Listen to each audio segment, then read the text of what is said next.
Hello everyone, welcome to the smart IAS foundation. आज हम discuss करने वाले हैं 16 जुलाई 2024 के करंट अफेयर्स। और डेली करंट अफेयर एनालिसिस में आज हम लोग डिस्कस करेंगे these three topics. First topic is supreme court to examine use of money bill to pass law. है ना, मनी बिल क्या होता है और सुप्रीम कोर्ट का क्या डायरेक्शन है इससे रिलेटेड, जो जीएस पेपर टू पॉलिटी का पार्ट बनेगा। Second topic, protective mechanism for children, children के लिए प्रोटेक्टिव मैकेनिज्म को डेवलप करना, ये जीएस पेपर टू का पार्ट बनेगा। और जीएस पेपर टू में जो सेक्शन होता है वल्नरेबल सेक्शन का पार्ट बनेगा। थर्ड टॉपिक जो है north east vision 2047, north east के बारे में है, तो जीएस पेपर 5 जो एपीएससी में आता है उसके लिए पार्ट बनेगा। और बाकी जीएस पेपर 2 जीएस पेपर 3 कहीं भी इसको पूछा जा सकता है। ठीक है, तो स्टार्ट करते हैं। बाकी इसमें प्रीलिम्स के लिए भी काफ़ी सारी चीज़ें आपको इम्पोर्टेंट मिलेंगी ही, तो प्रीलिम्स वालों को तो वैसे भी पूरा देखना ही होता है। फर्स्ट टॉपिक हमने लिया है द हिंदू से। ये बात करता है मनी बिल के रिगार्डिंग। अब देखो, एक एक करके पहले मनी बिल के रिगार्डिंग समझते हैं। मनी बिल क्या है? मनी बिल कॉन्स्टिट्यूशन में आर्टिकल 110 में दिया हुआ है। ये जनरली बात करता है अप्रोप्रिएशन ऑफ मनी का। अप्रोप्रिएशन ऑफ मनी का बात करता है, टैक्सेस का बात करता है। अप्रोप्रिएशन मतलब गवर्नमेंट का जो अकाउंट है, जिसको हम बोलते हैं पब्लिक अकाउंट ऑफ इंडिया, है ना।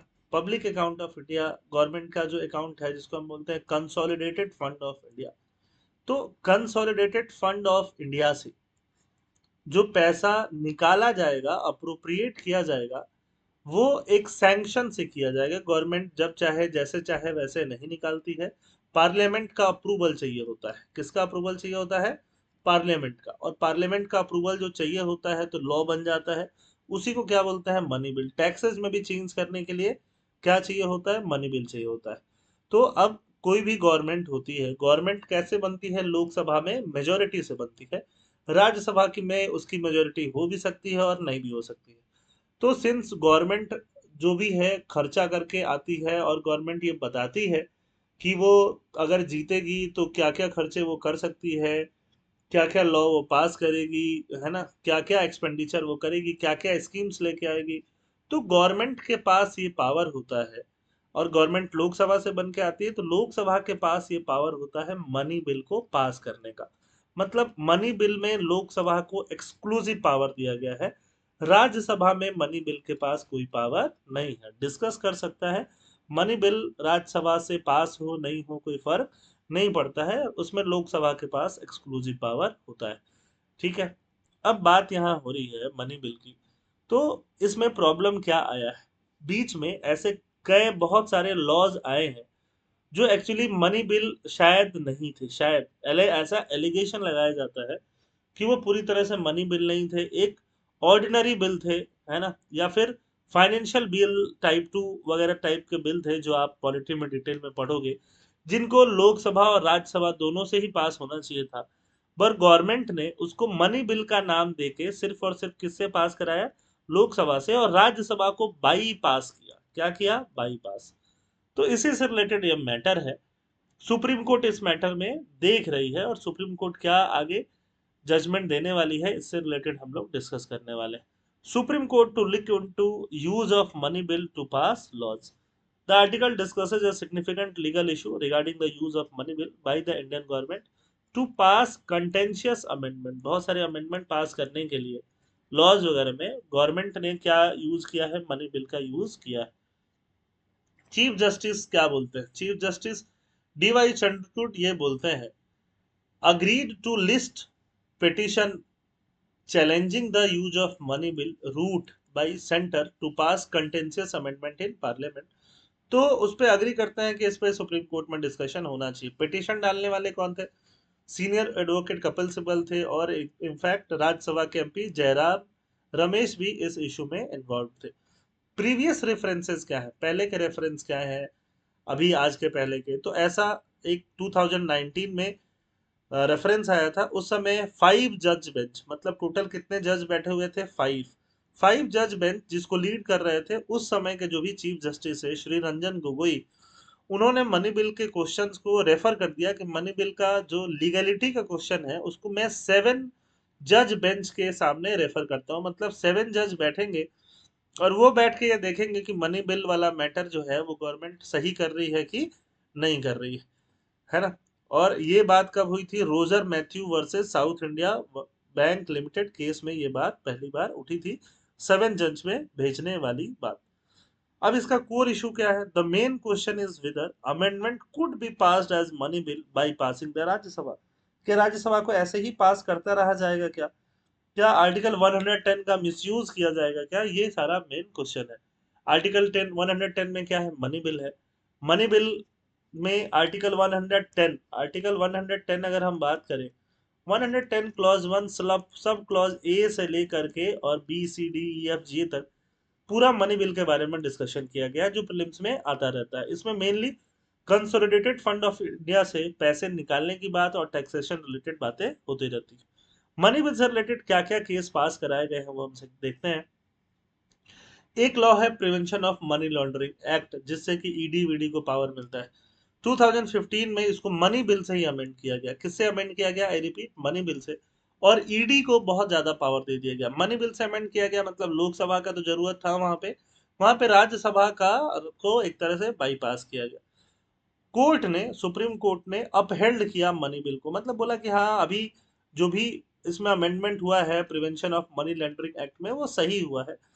बट क्या मनी बिल की तरह इसको पास होना चाहिए था? क्या इस अमेंडमेंट को मनी बिल की तरह होना चाहिए था कि नहीं? ये किसको इसके ऊपर फैसला छोड़ दिया? ये फैसला छोड़ दिया है 7 जज बेंच कि जब 7 जज बैठेंगे और पर्टिकुलरली इसी मैटर को देखेंगे कि ये सब मैटर में क्या इसको मनी बिल की तरह पास होने देना चाहिए था कि नहीं होने देना चाहिए था। फाइनेंस एक्ट 2017 में भी ऐसी बातें हो रही थी कि फाइनेंस एक्ट 2017 में बहुत सारे जो जुडिशियल ट्रिब्यूनल है, 19 जुडिशियल ट्रिब्यूनल का जो अपॉइंटमेंट है उसको ऑल्टर किया गया है ना। जैसे बहुत सारे ट्रिब्यूनल्स होते हैं, ट्रिब्यूनल जैसे नेशनल ग्रीन ट्रिब्यूनल भी एक ट्रिब्यूनल है जिसमें इन्वायरमेंटल मैटर्स की सुनवाई की जाती है।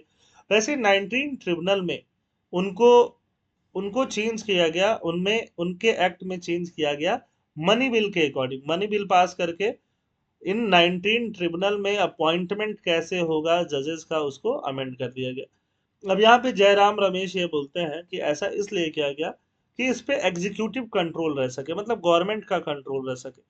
सिलेक्शन कमेटी को ऑल्टर किया जा सके, जो लोग चुनते हैं किसको, ट्रिब्यूनल्स को।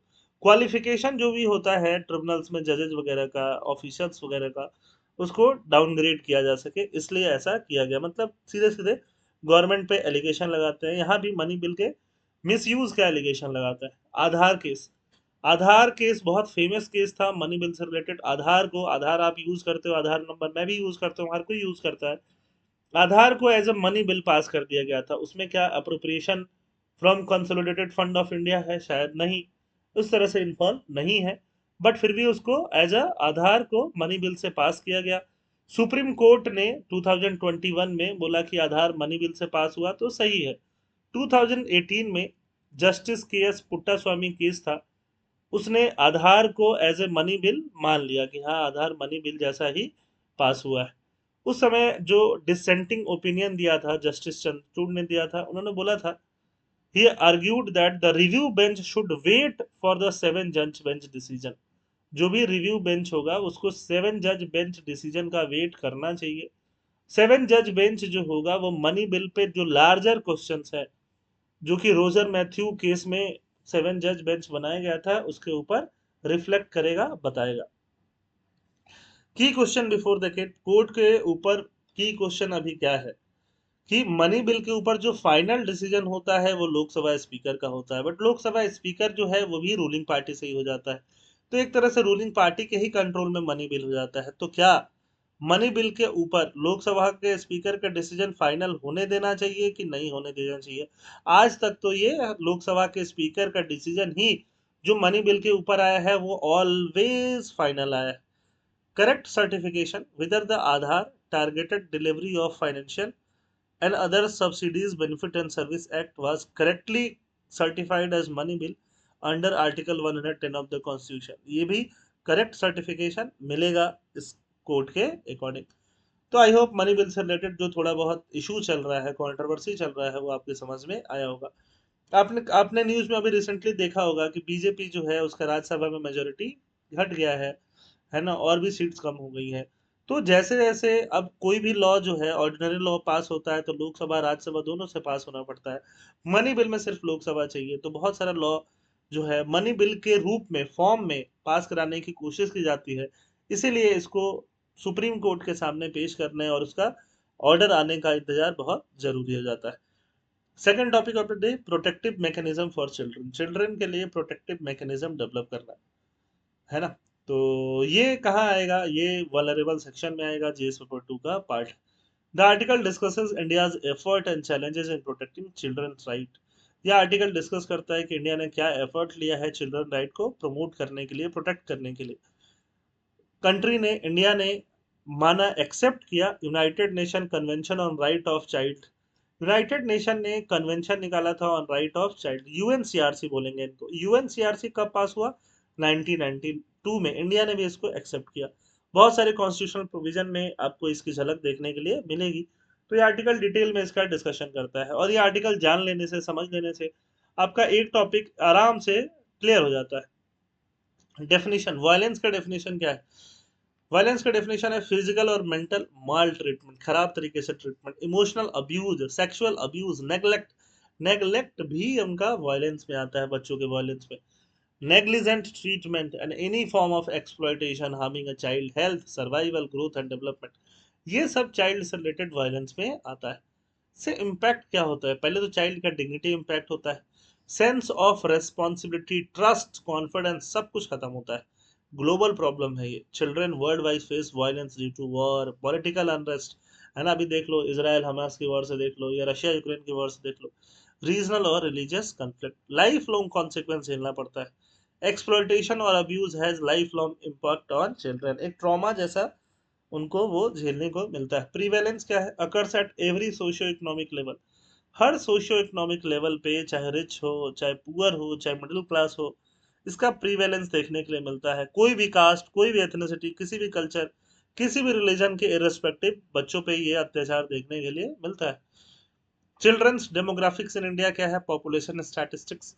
472 मिलियन चिल्ड्रन जो हैं 18 ईयर से कम एज के हैं, जिस जो कि रिप्रेजेंट करते हैं 39% of India total population.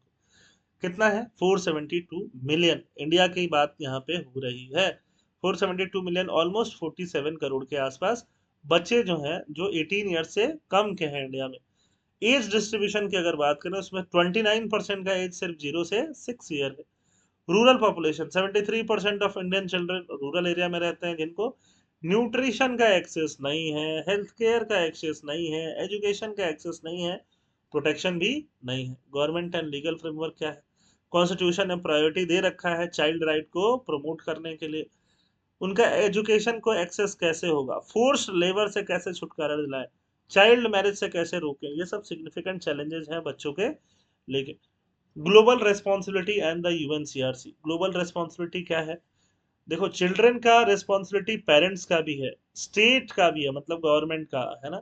Globe का भी, पूरे वर्ल्ड का भी रिस्पॉन्सिबिलिटी है कि चिल्ड्रन को ग्रोथ के लिए एक प्रॉपर इन्वायरमेंट दिया जाए, जिससे कि उनका बेटर फ्यूचर हो सके। Global convention, the United nation convention on the rights of the child, इसको अडॉप्ट किया गया 1989 में, जिससे कि चिल्ड्रन राइट को ग्लोबली क्या किया जा सके, protect. Special treatment, the convention emphasizes the childhood requires special treatment and protection due to children's vulnerability। इस कन्वेंशन ने माना कि चिल्ड्रन को स्पेशल ट्रीटमेंट चाहिए, क्योंकि वो क्या है, वल्नरेबल है, बच्चे ही तो है। चाइल्ड नर्चरिंग चाइल्डहुड, 18 ईयर तक चिल्ड्रन को नर्चर किया जाना चाहिए, ग्रो किया जाना चाहिए, play, develop, flourish with dignity, ये सब कुछ कराना जाना चाहिए। की आर्टिकल ऑफ द यूएनसीआरसी, ये सब आपको याद रखने के लिए जरूरी नहीं है, बट मे भी अगर एक दो याद रहेगा तो मेंस में लिखने के लिए बहुत काम आएगा, एग्जामिनर आपसे काफी खुश हो जाएगा। कोई भी एक क्लॉज अगर आप याद रख लेते हो जो अच्छा लगता है। आर्टिकल 2 क्लॉज 1, ये कॉन्स्टिट्यूशन का नहीं है, यूएनसीआरसी का है। ये बोलता है states must respect and ensure the rights set fourth in the convention of every child without discrimination. Her child को विदाउट डिस्क्रिमिनेशन से स्टेट को ये स्टेट के राइट को रेस्पेक्ट करना चाहिए, चिल्ड्रन के राइट्स का रेस्पेक्ट करना चाहिए without discrimination. Non discrimination rights are ensured regardless of race, color, sex, language, religion, political opinion, national or social origin, property, disability, birth और अदर स्टेटस। आर्टिकल 1 क्लॉज 2 क्या बोलता है? State must adopt measure to protect children against discrimination, punishment based on their parents और guardian status, activities, opinion और belief. State को ऐसा measures लेने चाहिए कि वो चिल्ड्रन को क्या कर सके, प्रोटेक्ट कर सके। कन्वेंशन का पर्पस क्या था? Dignity and respect. The convention aims to give children a respectable position in society where they can live with dignity. India's commitment to protecting children right. India का क्या कमिटमेंट है children right को protect करने के लिए? UNCRC को एक्सेसन मतलब accept कर लेना, इंडिया ने ये एक्सेप्ट किया। Which is a legally binding international treaty, जो एक इंटरनेशनल ट्रिटी है और लीगली बाइंडिंग है, लॉ इसको बाइंड करता है ना। जो भी इसको साइन करेगा उसको चाइल्ड के राइट को प्रोटेक्ट करके रखना पड़ेगा। इंडिया के कॉन्स्टिट्यूशन में बहुत सारे प्रोविजन है।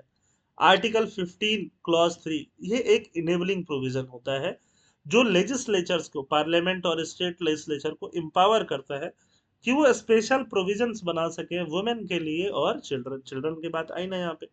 आर्टिकल 21 क्लॉज ए एजुकेशन से है ना। फ्री एंड कंपलसरी एजुकेशन 6 से 14 ईयर्स के बच्चों के लिए, 6 से लेकर के 14 ईयर के बच्चों के लिए फ्री एंड कंपलसरी एजुकेशन की बात करता है। Article 23 trafficking and force labour को प्रिवेंट करता है, तो इसमें सबको ही आ जाता है, चिल्ड्रन भी आ जाएंगे। आर्टिकल 24 एक्सप्लिसिटली बात करता है कि जो 14 ईयर्स से छोटे बच्चे हैं उनको हजार्डस एम्प्लॉयमेंट, है ना, जो माइनिंग वाइनिंग एक्टिविटी होती है उसमें नहीं लगाया जाना चाहिए। बाद में हमने लॉज भी बनाए। अर्ली लेजिस्लेशन, चिल्ड्रन एक्ट 1960, बाद में जुवेनाइल जस्टिस एक्ट बना 1986। करंट लॉ क्या है? Juvenile justice act 2015। Child labour प्रोहिबिटेशन act 1986, इसको चाइल्ड लेबर को रोकने के लिए लॉ लाया गया। जब से यूएनसीआरसी आ गया था उसके बाद से हमने क्या क्या लॉ बनाया है? हमने एक कमीशन बनाया है, कमीशन को बोलते हैं commission for protection of child right. ठीक है, चाइल्ड राइट को प्रोटेक्ट करने के लिए हमने एक कमीशन बनाया है। Establishes national and state level commission to monitor child protection mechanism. ये क्या है? एक इंस्टीट्यूशन क्या काम करता है। जैसे कि वुमेन के लिए हम नेशनल कमीशन फॉर वुमेन बनाए, ठीक है, तो इसको हम लोग क्या बोलते हैं? National commission. नेशनल कमीशन भी है, national commission for protection of child right, और साथ में स्टेट कमीशन भी है, SCPCR।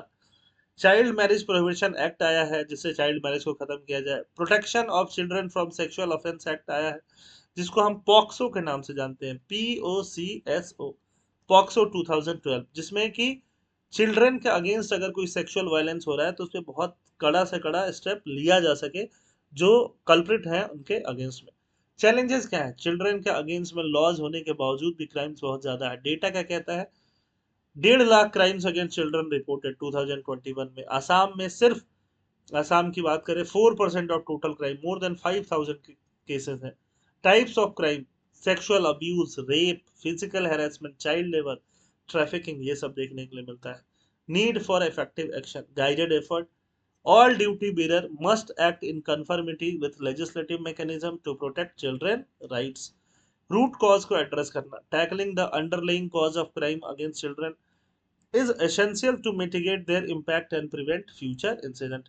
फ्यूचर इंसिडेंट को प्रिवेंट करने के लिए ये सब करना, रूट कॉज को एड्रेस करना जरूरी रहेगा। Third and last topic for the day, north east vision 2047 किस गवर्नमेंट का है? सेंट्रल गवर्नमेंट ने एक विजन लिया है कि नॉर्थ ईस्ट को कॉम्प्रिहेंसिवली डेवलप कर देना है 2047 तक, है ना, जब इंडिया के 100 ईयर्स हो जाएंगे आज़ादी के।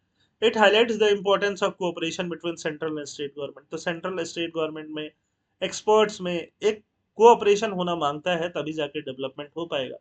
जीएस पेपर 2 में आप गवर्नेंस में इसका यूज कर सकते हो, जीएस पेपर थ्रू इकोनॉमी में और इंटरनल सिक्योरिटी में भी ये काम आ सकता है, और GS paper 5 Assam specific APSC में तो इसका यूज आएगा ही आएगा।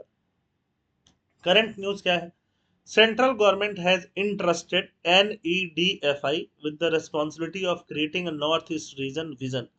नॉर्थ ईस्ट रीजन का एक विजन क्रिएट करो, इसके लिए एक एजेंसी को ट्रस्ट किया गया, उसका नाम क्या है, north east development finance corporation limited, इसको इंटरेस्ट किया गया। यूनियन मिनिस्ट्री ऑफ डोनियर जो है, डोनियर का मतलब होता है development of north east region, Jyotiraj Scindia अभी आसाम आए हुए थे, is actively involve and has initiated discussion with state government to ensure timely preparation of the vision document. एक विजन बनाया जाए कि हमें नॉर्थ ईस्ट को कैसा देखना है 2047 तक, उसको डेवलप किया जाए। हम लोग भी उसी विजन का हिस्सा बनेंगे, बन भी रहे हैं। स्टेट कोऑपरेशन, आप सेलेक्ट हो गए एपीएससी में, आप भी उस विजन का हिस्सा बनोगे।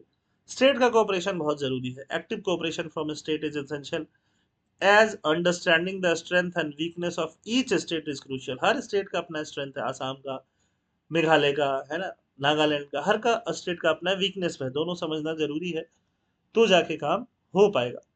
एक्सपर्ट का इन्वॉल्वमेंट कराना है, एक्सपर्ट से कंसल्ट कराना है, वाइस चांसलर जो होते हैं कॉलेजेस के, उनसे कंसल्ट करना चाहिए। कनेक्टिविटी पर फोकस, है ना, जब भी मैं इंटरनेशनल रिलेशन पढ़ाता हूँ मैं बताता हूँ कनेक्टिविटी कितना ज़्यादा इंपॉर्टेंट है। जब से इंडिया पाकिस्तान बटा था, ये बांग्लादेश में चला गया ना, अब बांग्लादेश में जाने के बाद से बस देखो, ये इतना इतना रास्ता बचता है। ये है सिलीगुड़ी कॉरिडोर जो कनेक्ट करता है नॉर्थ ईस्ट को रेस्ट ऑफ इंडिया से कनेक्ट करता है ना, बहुत थीन है ना। तो जो भी कनेक्शन है ऐसे है। अब मान लो आपको त्रिपुरा जाना है, कहीं से झारखंड से जाना है ना, तो आप कैसे जाओगे, ऐसे जाओगे, ऐसे जाके ऐसे जाके ऐसे जाके ऐसे जाओगे, है ना, त्रिपुरा पहुंचे आप। ये पूरा रास्ता आपको ट्रेवल करना पड़ेगा। लेकिन अगर अगर ये बांग्लादेश नहीं होता, इंडिया का पार्ट होता, आप कैसे जाते, ऐसे चले जाए होते। कितना ज्यादा डिस्टेंस बचता, टाइम बचता। तो ये कनेक्टिविटी बहुत जरूरी है। तो बांग्लादेश के थ्रू होके चले जाते, तो थ्रू होके जाने के लिए कुछ तो करना पड़ता। तो बांग्लादेश के साथ हमने अग्रीमेंट साइन करे हैं, ट्रेड एंड ट्रांजिट अग्रीमेंट।